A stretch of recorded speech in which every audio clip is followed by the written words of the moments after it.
त्याशिवाय त्याला दुसरा कुठलाही शॉर्टकट नाही. कठोर मेहनत, कठोर परिश्रम हाच खऱ्या अर्थाने यशाचा एक मंत्र आहे.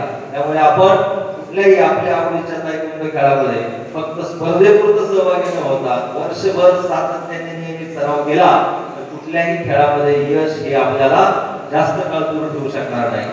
त्यामुळे फक्त नियमित आणि सातत्याने सराव केला पाहिजे. तायक्वांदो हा एक बेसिकली वेगळा खेळ आहे.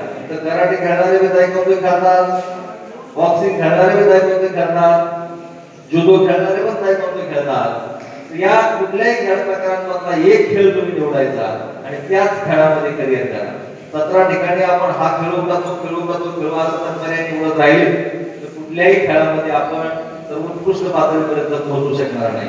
म्हणून आपल्याला जो खेळ आवडतो, मनापासून ज्याच्यामध्ये आपल्याला इंटरेस्ट आहे त्याचीच निवड करा आणि त्याच्यामध्ये सातत्याने सराव या ठिकाणी करा.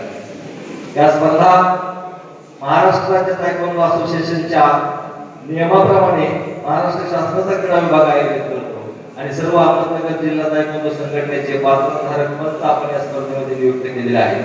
पंचांना सुद्धा सूचना आहे की आपण या स्पर्धेमध्ये निपक्षपातीपणे उत्कृष्ट खेळ करणाऱ्या खेळाडूंनाच आपण आपला न्याय द्याल अशी पंचांकडून या ठिकाणी अपेक्षा करतो. आणि आपण सर्व खेळाडू, प्रशिक्षक यांना या ठिकाणी सूचना करतो की कुठल्याही प्रकारे पंचांच्या निर्णयावरती, आयोजकांच्या कुठल्याही गोष्टीवरती आपण आक्षेप नोंदवायचा असेल तर मी या ठिकाणी उपलब्ध आहे. माझ्याकडे या.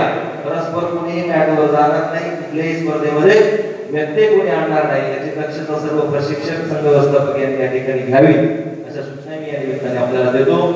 आपण सर्वजण स्पर्धेमध्ये जिंकण्याची तयारी केलेला आहात.